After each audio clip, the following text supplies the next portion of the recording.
para o Brasil, para o Rio Grande do Sul, neste momento maravilhoso do alto, onde está do alto? Fala comigo. Do alto, do alto, do alto, do alto. Ah, eu achei que tu estavas de mal comigo hoje, do alto. Não? Está feliz, do alto? Do alto estava dormindo. Dormindo, isso, do alto, momento de alegria. Hoje o santo está maravilhoso. Vamos falar de produção de lúpulo com Vanessa Schneider, Evandro André Bauer e Marcos Oltemani. Então, meu amigo, não perde que o santo está maravilhoso. E teremos também ele, o mago, o conhecedor, o experiente, o alquimista Léo Sassen, juiz do BJCP. Então, meu amiguinho, vai perder o santo. Meu companheirinho, olha só, neste sábado vai ficar em casa pensando naqueles 15 anos, naquele beijo não dado, na sua sogra que não quer lhe ver nem pintado. Chegou até a rimar, né? Tá bom isso, Marvin? Tá legal, Marvin? O Marvin é o nosso cinegrafista. Vou tentar cantar. Marvin, agora... Ficou bom, Marvin? Marvin é meu amigo, ele disse que ficou bom. Então, meu amigo, mais saltitante do que pipoca de micro-ondas, começou o Santo Cervejeiro. Vai, vinheta!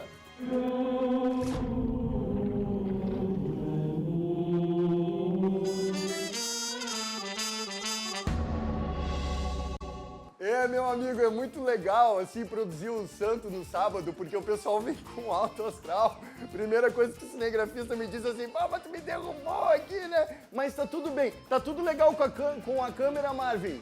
Tudo beleza? Ele só tá dizendo assim, ó, tudo beleza, tudo legal. Do alto, preparando agora neste momento as boas-vindas para os nossos dois primeiros entrevistados. Vamos lá, uma salva de palmas.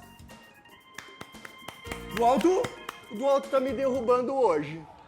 Ah, agora que veio do alto. Não, e ele vem estourando o tímpano, né, meu amigo? Uma maravilha. Então, sejam bem-vindos, Vanessa Schneider e Evandro André Bauer. Tudo bem, gente? O Bauer não tem nada a ver com o Jack Bauer, né? Olha, diretamente não. Ah, que a gente saiba, oficialmente não. Mas vocês já fazem uma coisa inusitada, digamos assim, no Rio Grande do Sul. Produção de lúpulo, gente. Isso. Como é essa produção e como iniciou? Nós, primeiramente, tivemos a ideia de voltar a morar no interior. Sim. Aí a gente se mudou lá para a cidade de Forquetinha. E nós tínhamos uma área de terras e não sabia o que fazer exatamente nela. A gente queria fazer uma coisa diferente do que todo mundo. Daí a gente foi pesquisar, pensou em fazer uma cervejinha pra fazer artesanal, vender pros amigos. Churrasco, assim. né? Aquele momento. Claro. Aí fomos pesquisando os insumos, fomos vendo. Aí quando eu vi que tinha para venda mudas de lúpulo, até fiquei surpresa, porque até então eu nem sabia que era plantado no Brasil. Sim. E aí eu me interessei. Daí a gente foi lá e adquiriu algumas mudas para fazer um teste para ver se ia dar certo. A gente adquiriu 17 mudas com 17 variedades diferentes. Legal. Agora só para o pessoal entender em casa, o lúpulo ele é vendido normalmente de duas formas. Uma é floral e outra em pellets. A gente vai mostrar o floral.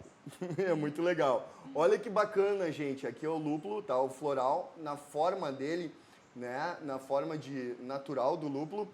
Esta espécie é qual? Centennial. Centennial. E aí essa produção, qual foi a dificuldade? Como ela iniciou a produção em si, assim, do Centennial e das variedades?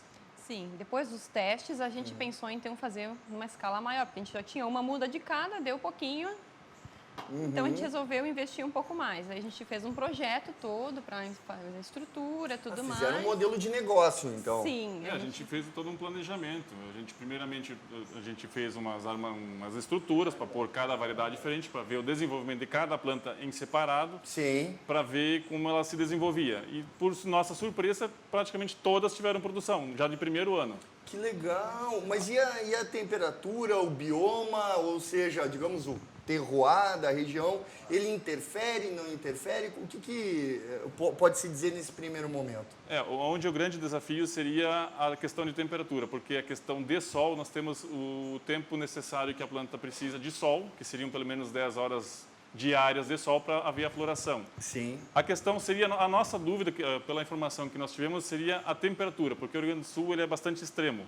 O inverno muito frio, o verão muito quente. mas até o momento a gente teve como resultado que a temperatura não tem influenciado muito, temperatura muito alta, por ser de origem europeia e do norte, do hemisfério norte do planeta, ela se adaptou bem a temperaturas tropicais aqui no Brasil e tem tido bons resultados. Pois é, até algo assim curioso, porque o lúpulo, ele muitas vezes, né, a gente tem dificuldade de trazer o lúpulo porque ele é produzido geralmente em países mais frios, né? Então, por isso que eu perguntei se houve algum problema, se houve uma dificuldade ou vocês tiveram que adequar o tipo de lúpulo.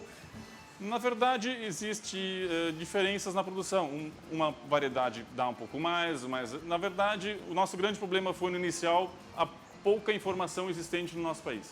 Manejo, exato. informações Manejo de lúpulo é uma coisa que não tem, né? Exatamente. Então, no primeiro ano, a gente cometeu algumas falhas em questão de adubação, em questão de cuidados, regras básicas do lúpulo que ele exige, a gente não teve. Hoje, a gente já teve se aprofundando mais em material europeu, alemão, sobre conteúdo, adubação, fizemos análise mais focada nas necessidades do lúpulo. Hoje, a gente está tendo um retorno bem maiores em questão de planta, de vegetação da planta e em questão de floração também, pelo fato de a gente ter agora uma informação um pouco mais precisa do que no início. Mas o que mais importa? É o alfa-ácido, é a espécie em si? O que mais importa para o tipo de lúpulo? O que é? Porque tem lúpulos que algum produtor vai dizer, não, mas ele não liberou muito aroma, ele não tem muito amargor, não pelo estilo, não pela espécie, mas pela produção, entendeu? Sim.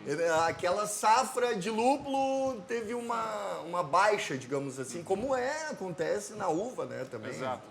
Fatores climáticos, determinante. É muito importante o acompanhamento constante de solo, que influencia diretamente também, porque é onde a planta permanece, tu tem que ter uma constante adubação, acompanhamento. Que tipo de solo, desculpa te interromper, ele tem que ser mais argiloso, mais pedregoso? Por ser uma planta, uma trepadeira, qual é a característica? O nosso solo onde a gente produz, ele é um solo mais argiloso. Então, as análises que fizemos lá, nós só precisamos repor um pouco de fósforo. Só tivemos que repor um pouco do fósforo. No demais, as necessidades da planta já estavam supridas. Nós só precisamos acrescentar fósforo ao solo.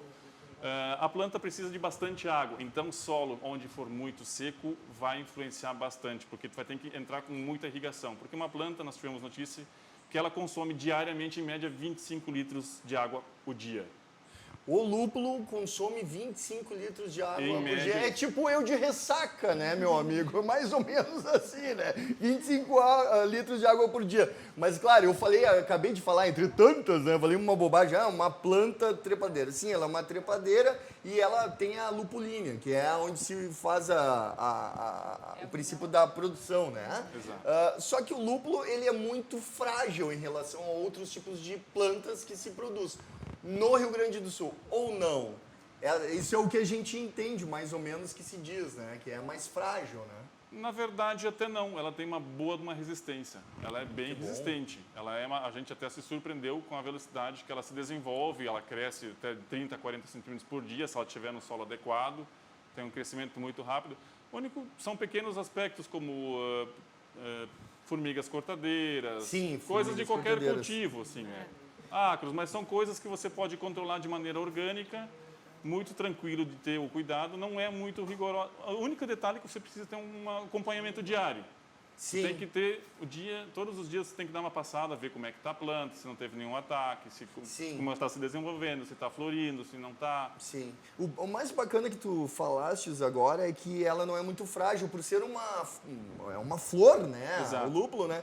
Teoricamente, a gente entenderia que seria muito mais sutil, muito mais leve, né? Então, ela tem uma outra característica, ela é forte. Ela é forte, ela é bastante resistente. Significa, então, que a gente pode trabalhar com mais espécies no Rio Grande do Sul para desenvolver, porque já se prova forte, resistente, então a gente pode transformar o estado num celeiro de produção ou polo. Nós acreditamos, de acordo com a nossa produção, lá que seja bastante viável.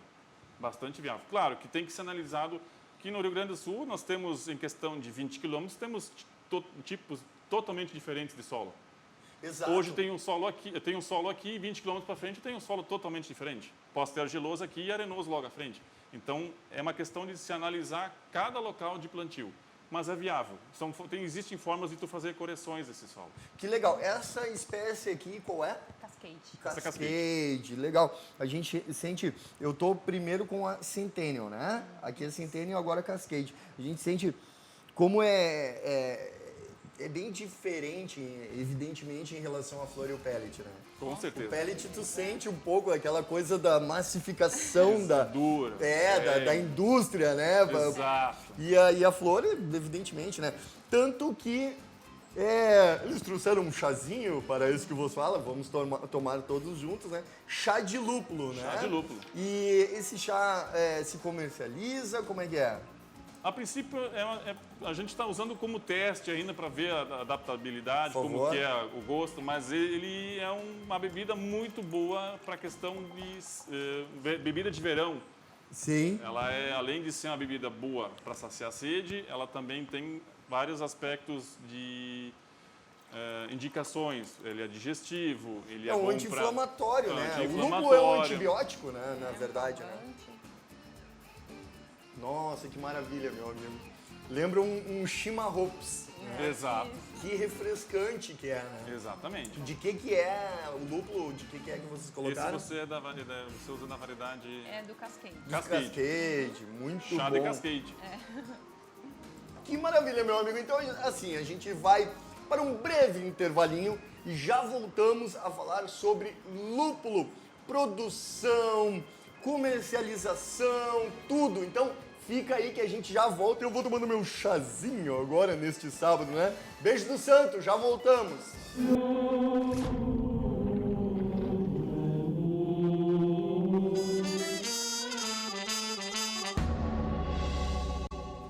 Meu amigo, neste sábado maravilhoso, estamos falando agora neste momento, no segundo bloco ainda de lúpulo, e eu estou sentindo os aromas do lúpulo. E nós temos agora, foi agregado ao nosso grupo para falar de lúpulo, Marco Oltemani. Uma salva de palmas! Aê! Seja bem-vindo, tudo bem? Tudo bom. É Oltemani. Oltemani. É a origem de qual nacionalidade? É Oltemani? culpa do meu pai isso aí, é árabe. Que Esse legal, árabe. Pô, mas e aí o árabe, como foi parar lá na região de Lajeado, Estrela? Na verdade, eu nem sou daqui, eu sou de Imbituba. E aí de lá acabei fazendo minha faculdade. Coisa ruim, né, em Imbituba, horrível. né? Horrível, deve ter assim, um momento de depressão de lembrar de Imbituba, né? E agora aqui nesse calorão. Que legal que vieste pra cá, temos um talento aqui nos ajudando. Como iniciou o trabalho junto com os queridos que produzem o lúpulo na região de Lajeado? Então, eu tive um convite para vir trabalhar aqui num projeto dedicado a lúpulo, né? Opa. Eu estou tomando Sim. chá e aí eu deixo ele constrangido, não É. é cerveja. Se fosse cerveja, ele não ia estar constrangido. Pode Então, falar. Eu tive um convite de vir trabalhar para cá, aqui na De Salva. uma empresa. De uma sim. empresa, em Bom Retiro do Sul. Deus me livre de falar que é Salva. E... Que por sinal é meu amigo, João, né? Vai lá. E a ideia era a gente criar um projeto de fomentar a cultura aqui na região. Agregar vários agricultores, cada um produzindo ao seu tempo, nada de grandes escalas. E aí a gente garante a compra, a beneficiação desse produto e usar na nossa cervejaria. Hoje, nesse projeto, a gente já está com aproximadamente 10 a 11 produtores com a gente. Um dos mais adiantados é o Evandro e a Vanessa, que hoje já estão com uma área lá que, a partir do ano que vem, a gente vai ter mais ou menos 700 a 800 plantas lá. Então, é um projeto que está caminhando e tem tudo agora para a gente conseguir suprir a nossa cervejaria daqui a pouco, ter o nosso próprio lúpulo.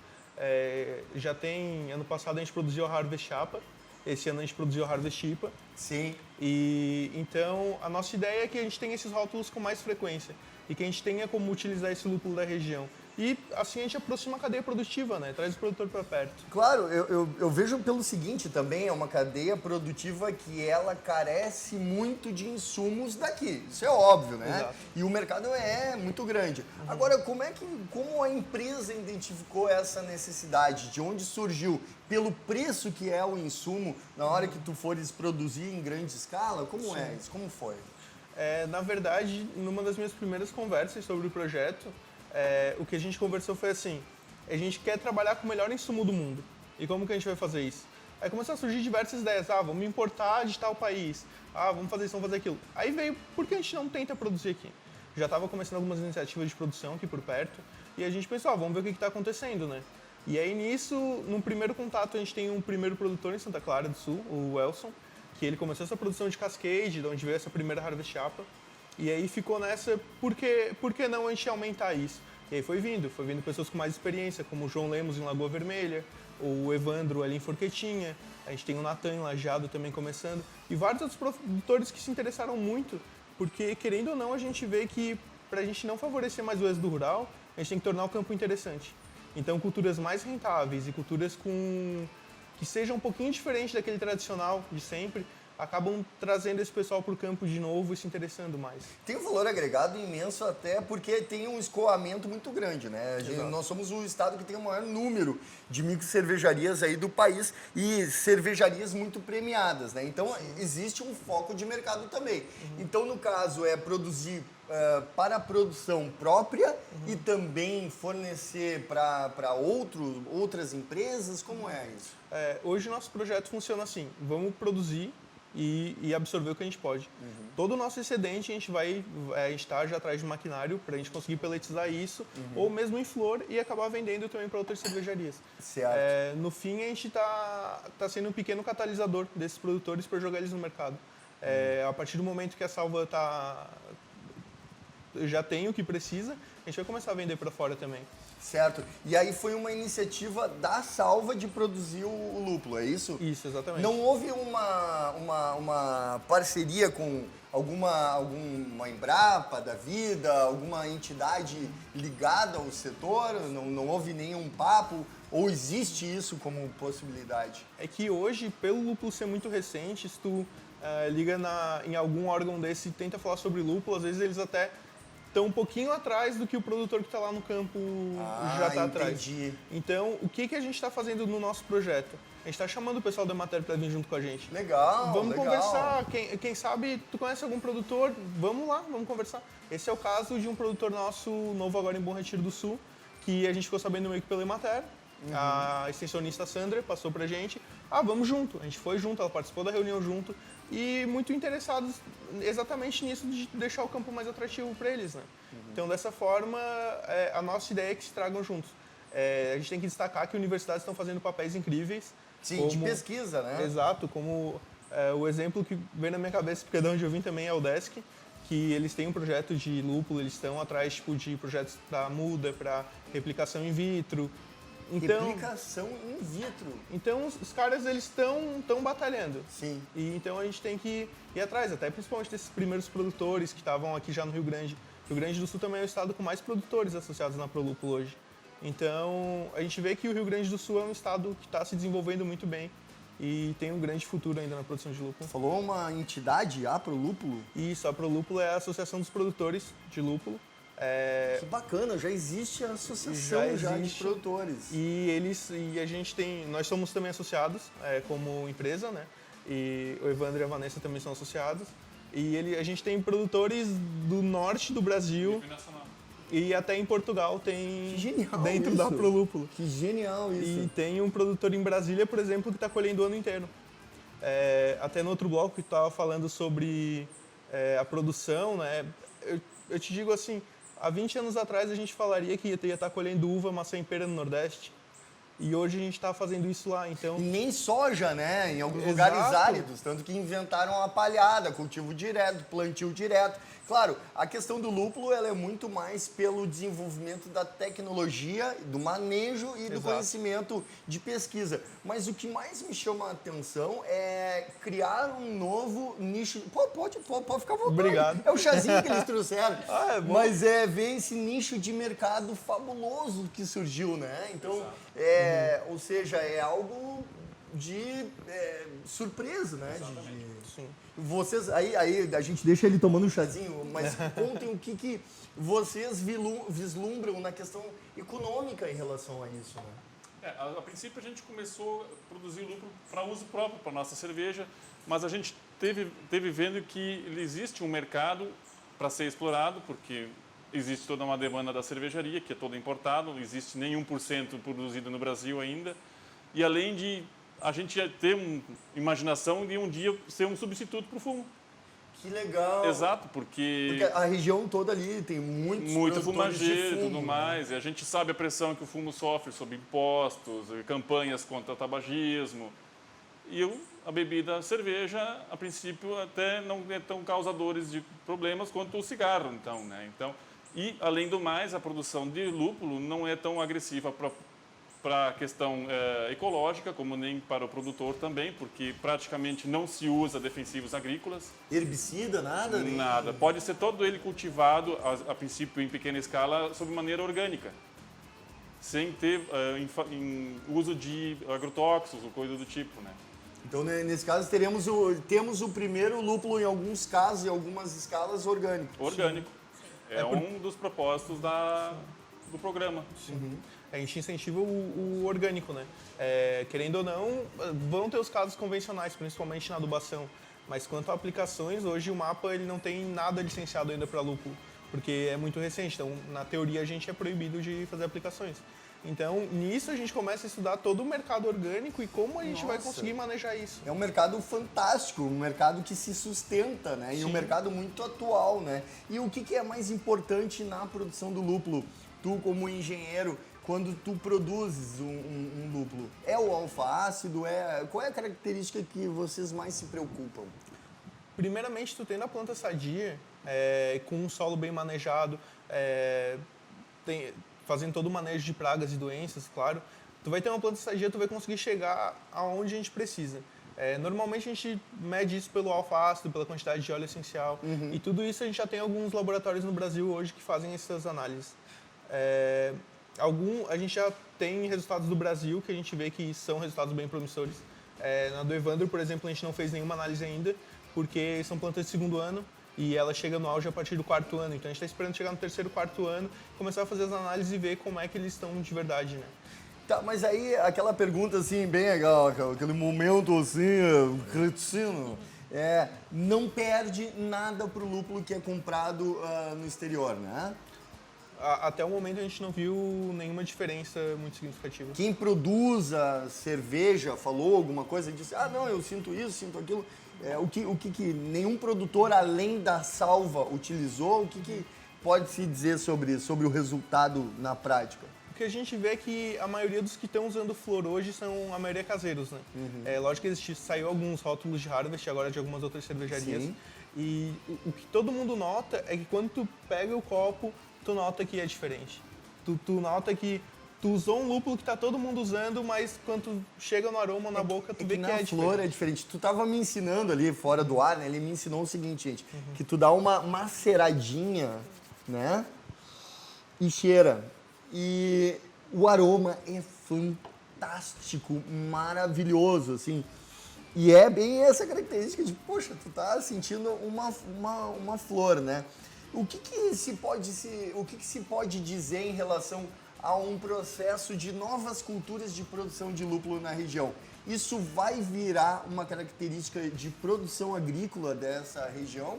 Ou vocês acham que vamos testar e ao final de 3, 4 anos a gente descobre que não quer mais? Porque existe isso em algumas culturas, alguns tipos de plantios. Eu sei porque eu trabalhei como repórter em um canal que é ligado ao setor rural. Sim. Então, assim, a gente viu muita coisa em relação à produção, até a época da produção de biodiesel, pra cá, pra lá, e acabou, não teve mais, ninguém mais falou, existe risco de ocorrer da mesma forma com o lúpulo daqui uns 4 anos, desistimos, não queremos mais, vamos plantar agora azaleia, pronto.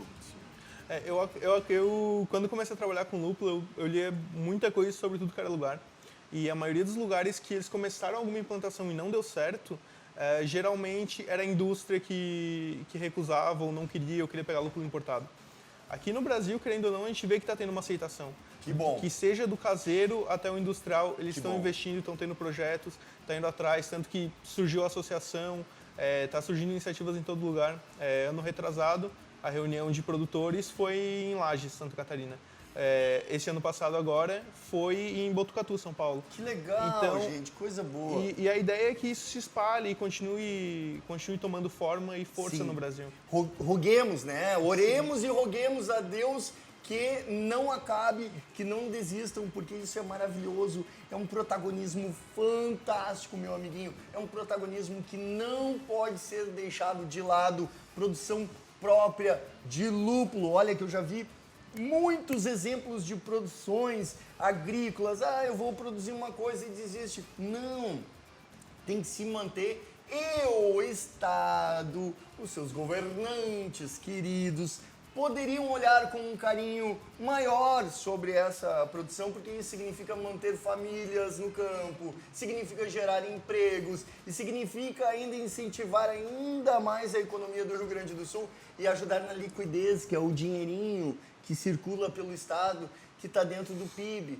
Então, é muito legal essa atitude, é muito legal esse protagonismo. Parabéns para ti, obrigado. parabéns para o João ali, o proprietário da Salva. Gente, parabéns pelo trabalho e parabéns assim por acreditarem nisso, que é com certeza o início da nossa revolução cervejeira, né?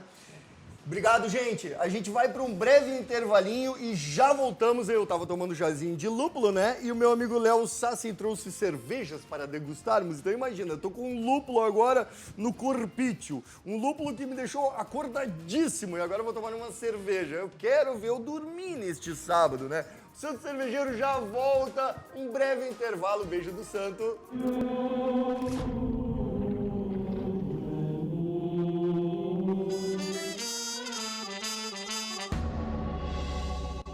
Meu amigo, neste terceiro bloco nós vamos falar sobre um assunto muito legal, muito legal. Do alto, tu estás aí preparado? Do alto, eu quero uma salva de... Tá, vai me derrubar de novo, né? Do alto. Do alto, tu estás feliz com este momento em que tu estás tentando me derrubar ou não? Ele tá tentando. Ele tá tentando. Ele tenta. Ele não pode me ver feliz falando de coisa que gosta. Do alto, uma salva de palmas para o nosso convidado, o nosso querido amigo Léo Sassi! Uma honra, seja muito bem-vindo. Tudo bem? bom aí, cara? Que ótimo estar aqui contigo, Uma cara. honra, muito feliz. Me diz uma coisa, a gente tem uma missão hoje. A missão é esclarecer o que é o BJCP. Muito bem. O que é o BJCP? Bem, o BJCP é Beer Judge Certification Program. É uma associação americana que foi criada lá em 1985. Então, quando ela foi criada, o objetivo dela era promover a cultura cervejeira e capacitar pessoas para que possam ser juízes de cerveja. Legal. Né? Ou seja, o BJCP, além de tudo, ele tem normas e regulamentos que organizam os concursos cervejeiros, certo? Então, o que vai acontecer? Muito bem, eu quero fazer um concurso. Como é que se faria um concurso? Cara, não adianta o cara que recebia as amostras ser o mesmo cara que vai botar na mesa, porque aí ele vai saber quem foi a amostra. Exato. O BJCP, ele foi criado para exatamente promover a avaliação, degustação de cervejas. Então, ele vai organizar regras de concursos, ele vai organizar como vai acontecer esses concursos e ele também vai ter um programa de treinamento para juízes, ou seja, para capacitar juízes para conseguir julgar cervejas com imparcialidade. Isso é o mais importante. Então, assim, nós temos como organizar um concurso, né? O cara recebe a tua cerveja, tem o diretor do concurso, por exemplo, que ele vai pegar e vai tirar qualquer tipo de identificação que tenha, vai botar um número nessa cerveja. E a partir desse momento a cerveja é a 003461. Idoneidade, né? Exatamente. Tua cerveja não pode estar marcada e tal. Esse diretor do concurso, ele não vai julgar as cervejas. Ele simplesmente vai organizar isso e ele vai ser a única pessoa que sabe que a tua cerveja a 2406 é do Cássio. Então só ele sabe. Quem são os outros jurados não sabem quem é a cerveja. De quem é a cerveja. E isso é super importante para ter imparcialidade. Então, para começar, eles montaram diversos regulamentos e regras para ter um concurso imparcial. Segundo, eles começaram a desenvolver, né, a habilidade das pessoas para julgar cervejas. Então, assim... É nesse caso que tu entra, né? Que exatamente. Tu começaste a estudar bastante. Exatamente. Eu fui da primeira turma do BJCP aqui em Porto Alegre, fez a prova, né? Isso foi 2011, né? Que foi a nossa primeira turma. E o que naquele tempo era muito mais complicado, porque não tinha traduções de nada, era tudo do site americano. Sim. A gente estava tentando fazer aqui as primeiras coisas, porque a primeira coisa que eles têm é o guia de estilos de cerveja. Opa, que é legal. uma bíblia. Isso aqui é uma bíblia. Já vou tentar puxar pra mim isso aqui. É uma bíblia. Tem a minha em casa só que guardada. antes era tudo em inglês. Sim. Agora nós fizemos uma tradução, uma equipe do Humberto, que é um importante juiz aqui, coordenado com outras pessoas, fizeram tradução. Esse aqui, o 2015, é feito pelo Mauro Bonacorsi, que é lá de Minas, que traduziu o BJCP 2015. Aqui nós temos mais de Posso mostrar 100... pro pessoal? Sim, aqui tem mais de 100 estilos de... Vou chegar pertinho da câmera. Vai falando então, meu amigo Léo. Mais de 100 estilos. Tem mais de 100 estilos de cerveja. Né? Depois eu largo aí para a produção pode... Ó, já caiu, Já um monte de derrubei coisa, tudo. derrubou as Quem folhas. faz ao vivo? Quem sabe faz ao vivo? É Já isso aí. derrubei aqui, ó. Mas está tudo certo. Que legal. E agora, nesse momento, eu vou me abaixar e vou pegar as folhas do Léo aqui. Isso. Aí eu rasguei já, mas uma... Não Isso. tem problema, tá tudo Enfim, legal. Enfim. E aí, Léo? Então, junto com promover o conhecimento, promover as habilidades sensoriais para tomar para cervejas, eles fizeram diversos mecanismos para conseguir que os futuros juízes consigam avaliar com imparcialidade. Então, o primeiro é esse guia, certo? O guia, ele tem todos os estilos. Vamos tentar entender um pouquinho o que seria um guia dos estilos. Pessoal, eu não posso avaliar uma cerveja Weiss como uma IPA. É a mesma coisa, eu não posso avaliar um carro 1000 como uma caminhonete. Legal, Então, cada uma tem suas características. Aí que está tudo bem determinado. Eles determinaram, ó, basicamente existe... Esse guia ele vai sendo atualizado, né, de tantos em tantos anos. Né? Basicamente, agora tem umas 100 e poucos estilos aí, né? Cada vez vai mudando um pouco, vai se acrescentando outros estilos. Agora tem alguns estilos novos que estão aí para entrar, que até um estilo brasileiro. Tem o né? Keller Beer, né? É. Que legal. Tem diferentes tipos, cara. Aqui mostra direitinho como tu vai avaliar a cerveja em termos de aroma, em termos de aparência, em termos de sabor, sensação na boca e uma avaliação geral. Também tem uma parte histórica que é legal, fala um pouco da história de cada um dos estilos, né? Também fala as estatísticas, enfim, como é que tem que estar OG, FG, esse tipo de coisa, entendeu? Esse material fica só internamente. Não existe nenhuma possibilidade de um dia virar um livro para ser vendido. Não, mas isso está público. O BJCP é público. bjcp.org é o site em inglês, onde tem esses guias, onde tem o material todo para fazer o julgamento, que depois eu vou te mostrar, que é a tabela de pontuação de cerveja, outros materiais que se utiliza para se fazer um concurso de cerveja mesmo, certo? Então... importante é que é o seguinte, quem quiser, cara, eu gosto de cerveja, cara. Sim. Quero me tornar um juiz de cerveja. Cara. Como é que a gente faz? Tá? Bem, primeiro existe todo um programa feito pelo BJCP que ele fez um programa de estudos, certo? Sim. Que tu tem, tu vai ter que progredir tanto na parte teórica quanto na parte prática, né? Então, eles têm muito bem organizado isso. Inclusive, dá para fazer grupos de estudo, cara. Inclusive, tu tá convidado. E eu participei de um grupo no início, né, de estudo muito legal. É É. um trabalho maravilhoso que é feito quando se estuda para ser do BJCP. É que há bastante estudo, entendeu, Claro, cara? Não é... quando eu te perguntei sobre um livro, será, sim, as pessoas podem ter acesso à internet e imprimir e tal, mas não existe uma possibilidade de, quem sabe, um dia vir a se tornar esse guia impresso como um livro para as pessoas terem acesso, para a gente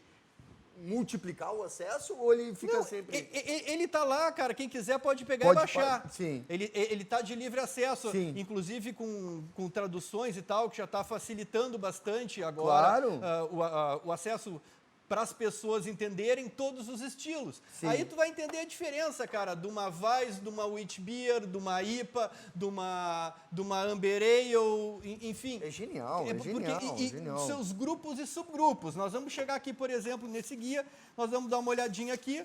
A gente pode olhar, por exemplo, tá? Nós temos aqui diversos estilos e subestilos de cerveja. Nós temos a IPA, tem a American IPA, né? Tem diversas specialty IPAs. Aqui nós vamos ter as Pale Ale americanas, aí nós vamos ter as Belgian, que depois eu vou te trazer uma wheat ali para a gente fazer uma Maravilha. simulação de uma avaliação. Tá. Aí junto da wheat, nas Belgian Ales, tem a Belgian Pale Ale, tem a Berdegar, enfim, isso aqui são famílias, as famílias trapista single, Sim. trapista dupla, Belgian Triple, Belgian Dark Strong Ale, enfim, cada um dessas famílias tem as suas subdivisões.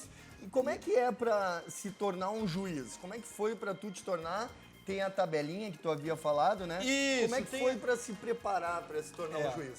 Olha só, depois quando a gente fizer a degustação, eu explico melhor como é que funciona A tabela. a tabela de pontuação de cerveja.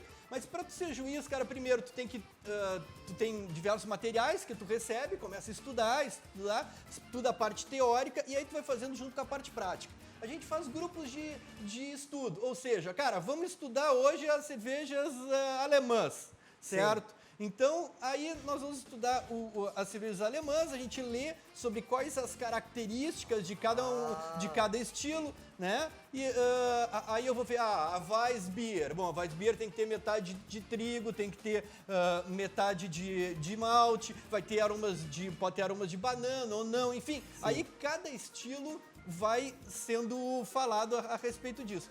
E aí, nesses grupos de estudo, tu vê a parte teórica junto com a parte prática. E aí tu começa a aprender a avaliar. E aí tu começa a ter que entrar junto em contato com pessoas que conhecem mais para saber se aquela é uma boa cerveja, se aquela é uma cerveja média, se aquela é uma cerveja ruim. E aí, de acordo com a pontuação, tu vai vendo.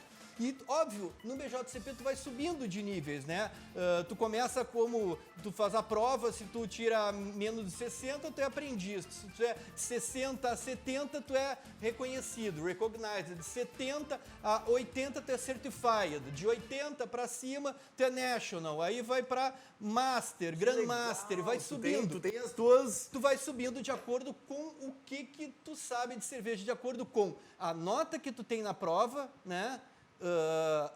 E a nota que tu tem na prova, tem uma prova teórica, a nota que tu tem na prova prática e os teus pontos que tu adquire com experiência. Então é um programa muito legal, porque tu vai ter todo esse tripé, entendeu? Tu vai ter a parte teórica, tu vai ter a parte prática e a tua experiência. Eu acho que isso é muito legal. Maravilha, fantástico. A gente vai para um breve intervalinho, porque eu tô louco para aprender aqui a degustar com o Léo.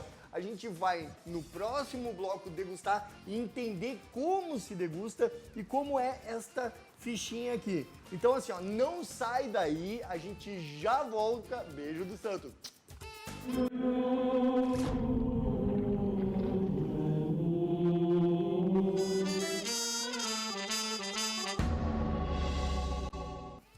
Meu amigo, estamos de volta neste último bloco falando agora sobre avaliações e a gente volta a falar com o Léo. Léo, primeira questão que a gente fala sobre o momento de avaliar quais são os conhecimentos básicos que precisam ter um avaliador, né?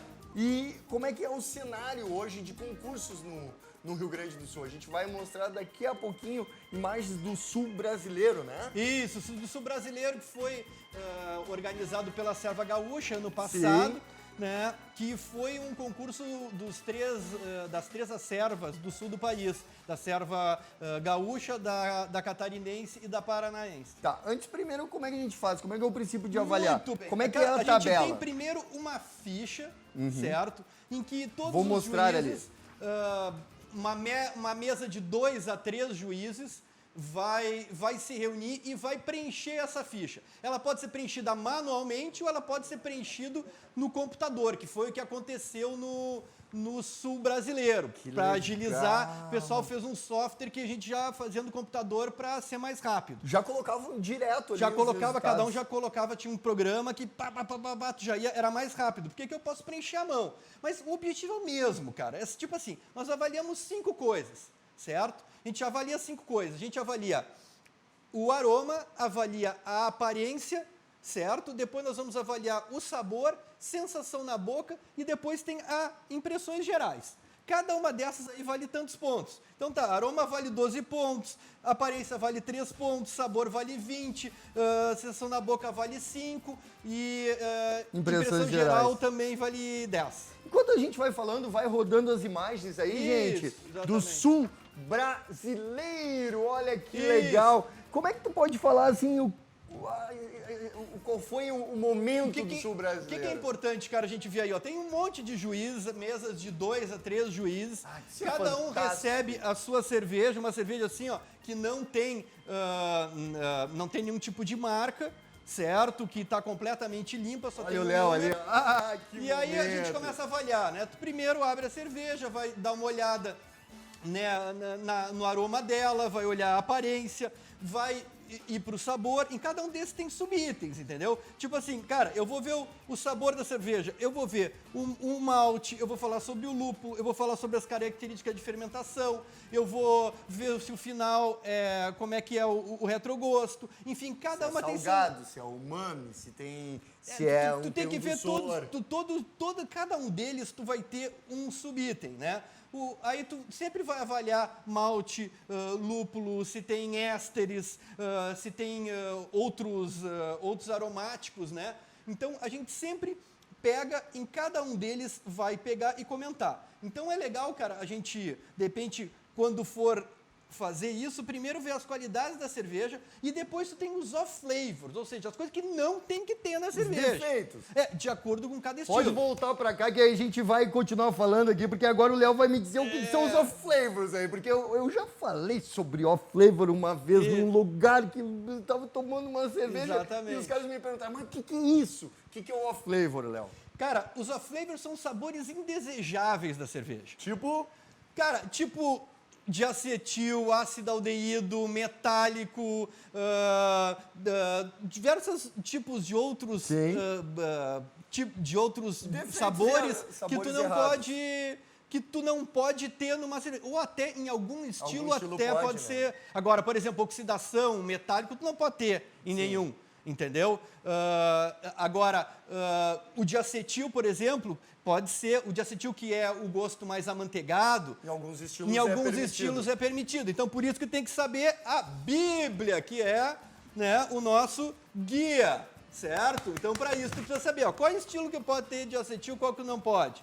Tá? Agora, ácido aldeído, que é aquele sabor de maçã verde, por exemplo. Não pode ter. Nenhum estilo.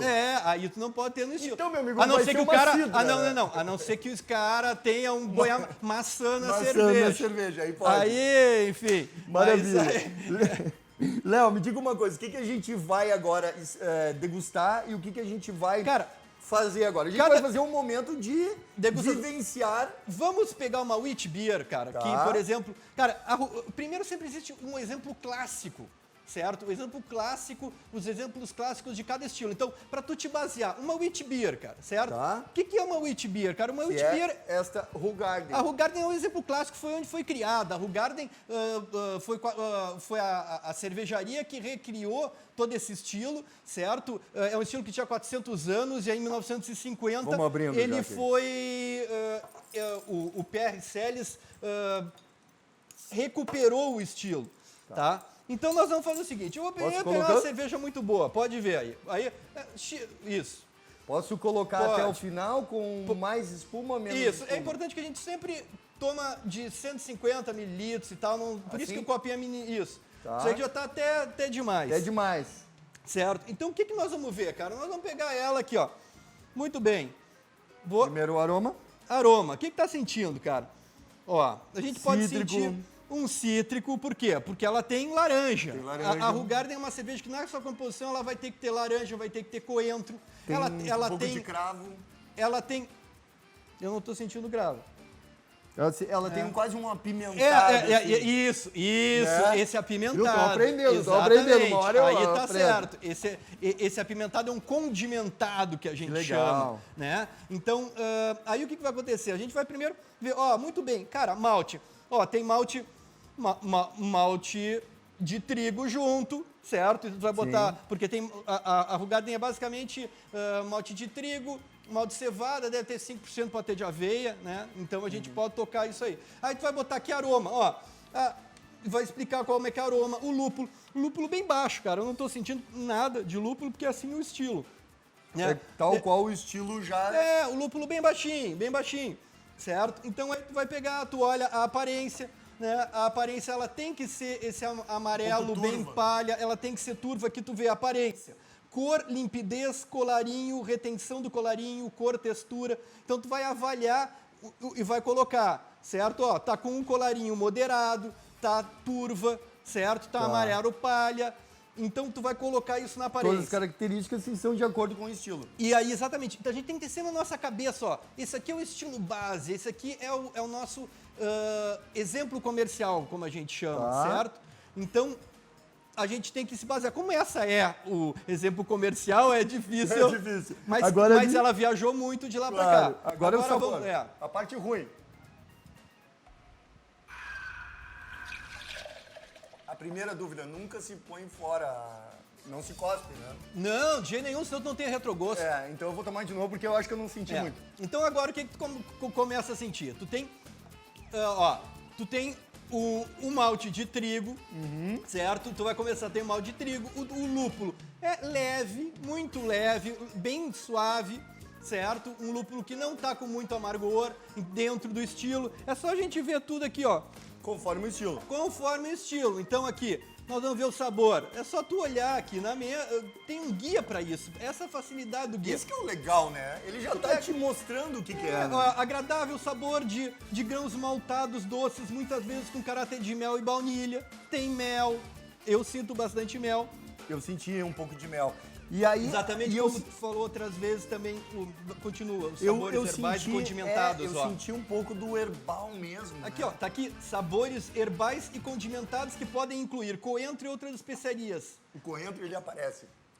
Ele Então, é latente, o o coentro. importante é que tá tudo aqui no guia. O cara pega, lê o guia, sabe o que é, e aí, de acordo com isso, tu vai ver se essa cerveja tem algum off-flavor, se não tem algum off-flavor, e vai dar uma nota de acordo com ela. Nós temos notas, cara, aqui que valiam de 0 a 50. De 0 a 13, ela tá problemática. Tá? De 14 a 20, ela tá razoável. De 21 a 29, tá bom.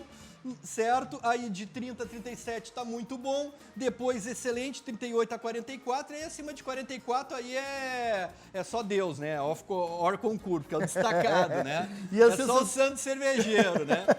E a sensação na boca?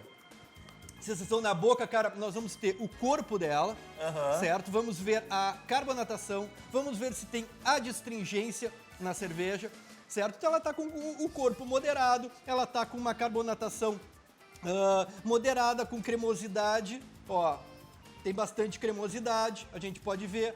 Eu não tô sentindo a adstringência, ela não tá com a adstringência. E aí nós vamos colocar aqui a sensação na boca, por exemplo, cada uma dessas etapas vai uma quantidade de pontos, como eu falei, aroma até 12, aparência até 3, sabor até 20, sensação na boca 5 e impressões gerais. Aí na impressões gerais tu vai botar o que tu achou da cerveja que foi avaliada. Aí se ela tiver problemas, depois aí nós vamos relatar os problemas dessa cerveja, né? A cerveja está muito boa, ela está um pouquinho só oxidada porque viajou. né? Ah, interessante. Porque essa aqui é uma cerveja que tem que tomar muito rápido, tem que tomar perto da fábrica, como a gente chama. Ela não é uma cerveja de guarda, certo? Quando ela começa a ficar uma cerveja de guarda, aí começa a vir um monte de problemas. Sim. Certo? Legal. Então, E me diz uma coisa, aí depois que a gente degusta, faz a avaliação, qual é o próximo passo? bem, Água? tomamos, entre uma cerveja e outra, sempre tomamos um pãozinho Um pão. Vamos lá, o pãozinho. e uma água para limpar o paladar. Maravilha. Vamos tentar a próxima, então? Muito bem. Agora Tiramos outra. essa. E agora nós vamos pegar uma... Agora nós vamos pegar uma. Vou botar os copinhos aqui. O legal é que a gente sente Ó, pega o copo aqui. que realmente... Aqui a outra. Pega outro copo. tu viu que tem uma técnica, né? Olha a técnica, que momento. Essa produção é tua, Léo. Olha só. Essa a gente pode... Vou botar aqui. Essa a gente pode falar que foi... Vamos fazer a mesma avaliação, Tá? certo? A gente já olha que o aroma tá diferente. Tá diferente. Tá diferente. Ó, tá vindo com uma... Tá vindo com uma laranja bem mais alta. Tu tá vendo... Nossa! Tá vindo com... inclusive, isso aí foi as laranjas da Serva Gaúcha. Lá Que na maravilha. Serva Gaúcha, que foi pegada a casca de laranja. Mas aí tu vai vendo que a outra já tá com alguns problemas. Essa cerveja tá com problema. Ela tá com algum off-flavor. Ela já tá com flavor. Tu já vê que tem uma oxidação bem mais alta. Ela tá com... Tu sente já como se fosse um leve azedinho, pode ser? Exatamente. Cara, tu acertou bem exatamente o que eu quero porque isso aqui é uma dor de cabeça que me dá às vezes. O que é o azedo? O azedo é o contaminado. O contaminado. Ou seja, então nós vamos avaliar aqui. Tu já sentiu no aroma o azedo, tu sente um cítrico muito grande, vemos a cor tá razoável dentro, Tem alguns daquelas... elementos que ficaram da filtragem ainda, né? Depois eu vou te explicar que não é bem da filtragem, mas... Porque essa aqui não se filtra. Ah, ela não filtra. Vamos lá, degustação. Léo. Aí tu começa a ver o seguinte, essa cerveja já tá com problemas. Já tem uma oxidação bem mais elevada, tá? Ela tá... tu vê que ela já tá ficando um pouco azedinha. Azedinha. E também ela tá adstringente, ou seja, ela tá com diversos problemas que a gente pode começar a relatar aqui no lado. Então, eu poderia já colocar aqui, adstringente, eu já poderia botar no lado que ela tá oxidada, ela já tá com muitos problemas que ela já não receberia uma nota muito boa. Muito boa, né? Por quê? Porque essa cerveja tem quase 2 anos.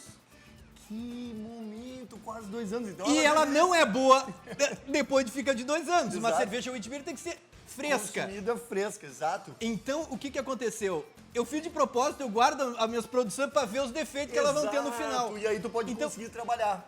Essa aqui tá com já outros off-flavors que não são desejáveis, porque é uma produção de 2 anos, isso é um horror. Então, é uma produção que é uma cerveja que não é para ser uma cerveja de guarda. Maravilha. Então, a gente só vê isso assim, ela possui ainda algumas das características do estilo e tal, mas ela já tá bem com problema, fora, já com tá problema. fora, exatamente. Deixa eu te dizer uma coisa, quando as pessoas quiserem aprender mais, como elas entram em contato contigo, onde pode te encontrar? Cara, o melhor lugar, a Serva Gaúcha, cara, Associação dos Cervejeiros Artesanais, certo? Lá a gente faz, inclusive, grupos de estudo, organiza grupos de estudo. Se quiserem também, pode botar o meu e-mail aqui embaixo, depois eu passo para vocês. Vamos colocar o e e-mail. eu ajudo o pessoal a organizar grupos de estudo. Cara, o BJCP, um juiz ajuda o outro para que a gente consiga ter mais gente entendendo de cerveja, né? Maravilha, Léo. Muito obrigado. Eu sei que Valeu, teria velho. mais um programa e nós vamos organizar mais um programa para falar do assunto, porque o assunto é maravilhoso. Só que o nosso tempo tá acabando, meu amigo.